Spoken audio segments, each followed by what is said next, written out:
My name is Vanessa and Traven was my son. Traven was born April 8th, 1992, and he was born with scoliosis. We ended up going to the Shriners and they figured out that he had scoliosis.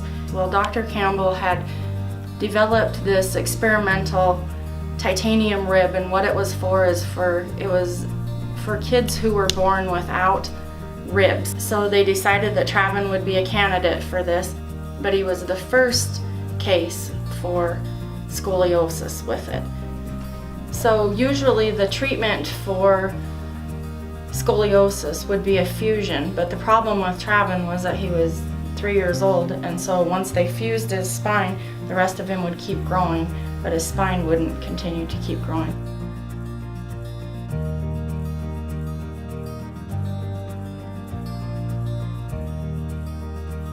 Our insurance wouldn't pay for it, and Montana Medicaid wouldn't pay for it, so I had decided to start writing letters. And I sent a letter to Oprah Winfrey.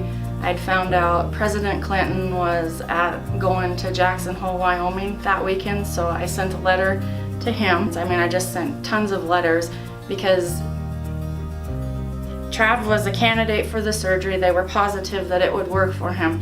We just couldn't come up with the funding, and that's a very helpless feeling. Montana Legal Services is actually the ones who came through for Traven, and I'm very grateful to them.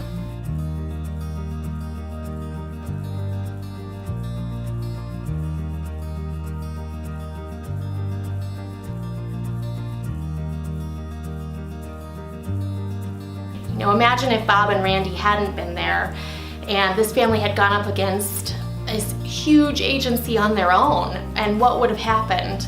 They would have gotten lost in the bureaucracy. The details of Traven's condition wouldn't have been heard. And what Randy and Bob were able to do was really give this family a voice. He got to have his surgeries, and we ended up,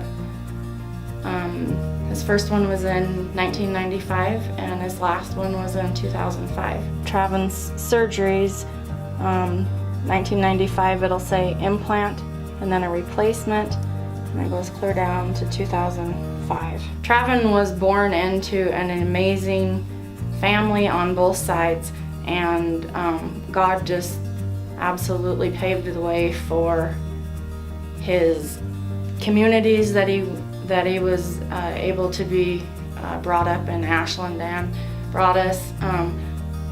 The doctors, the lawyers that helped out, the teachers, just everybody that he came in contact was amazing. He ended up being prom king and played quite a bit of basketball with the kids.